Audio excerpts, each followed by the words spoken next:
দৰ্শকসকল, মোৰ নতুন এটা ব্লগলৈ আপোনালোকক আদৰণি জনাইছোঁ। আজি মই আপোনালোকক গমৰ লাড্ডু অলপ প্ৰস্তুত কৰি দেখাব ওলাইছোঁ। তাৰ বাবে এনেদৰে মই অলপ ঘি এনেদৰে এখন ফ্ৰাই পেনত দি ল'লোঁ।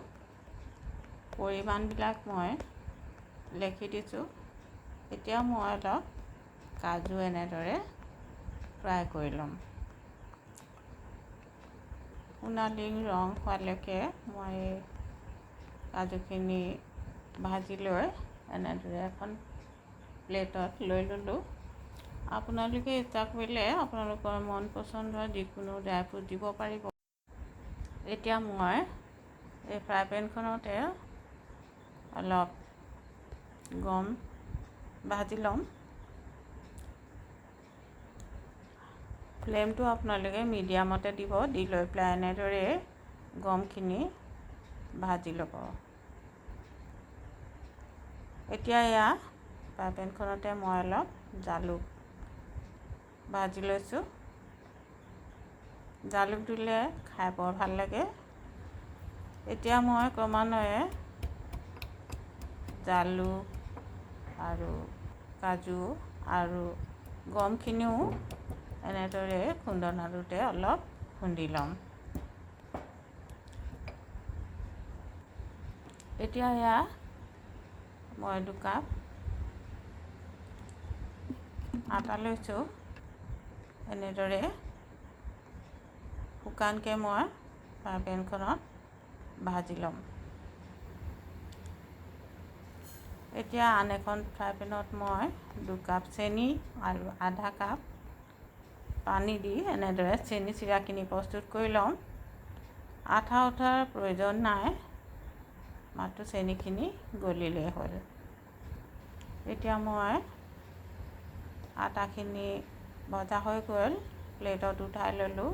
এতিয়া এয়া চুজিখিনি মই ৰঙচুৱাকৈ ভাজি ল'ম। আপোনালোকে আটা 1 কাপ দি ময়দা 1 কাপ আৰু চুজি 1 কাপ দিও প্ৰস্তুত কৰিব পাৰিব। এতিয়া মই এয়া চুজিখিনি ভাজি হৈ গ'ল। এতিয়া এই ফ্ৰাই পেনখনতে মই গোটেইখিনি বস্তু যোগ কৰি ল'ম। প্ৰথমতে মই চুজি আৰু আটাখিনি ভালদৰে মিহলাই ল'ম।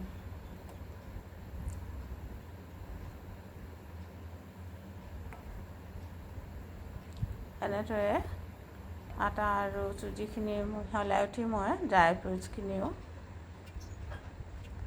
মিহলাই দিলোঁ, লগতে গমখিনিও মই দিছোঁ। এতিয়া গোটেইখিনি বস্তু ভালদৰে মিহলাই ল'ম। গমৰ লাড্ডুখিনি কৰিবলৈ যিহেতু মই অকলেই লৈছিলোঁ, গতিকে মই এয়া চাওকচোন এনেদৰে চামুচেৰে অলপ অলপ চেনি চিৰা দি পেলাই মিহলাই লৈ লাড্ডুখিনি মই বনাই যাম। যিহেতু মই অকলেই প্ৰস্তুত কৰিছিলোঁ, গতিকে মই অলপ অলপ চুগাৰ চিৰাপ দি এনেদৰে লাড্ডুখিনি বনাই পেলালোঁ। যিহেতু গৰম আছিলে চুগাৰ চিৰাপখিনি, গতিকে মই এটা বাটিত অলপ ঠাণ্ডা পানী লৈ মাজে মাজে হাতখন জুবুৰিয়াই লৈ চেনি চিৰাখিনি এনেদৰে মিহলাই লৈ লাড্ডুখিনি প্ৰস্তুত কৰিছিলোঁ। এনেদৰে ঘৰত কম ঘি আৰু চেনি যোগ কৰি লাড্ডুখিনি প্ৰস্তুত কৰিলোঁ আৰু খাই বৰ ভাল পালোঁ। আপোনালোকেও প্ৰস্তুত কৰি খাই চাবচোন। আজিলৈ আহোঁ পুনৰ নতুন এটা ব্লগ লৈ আপোনালোকৰ মাজত উপস্থিত হ'ম। ধন্যবাদ।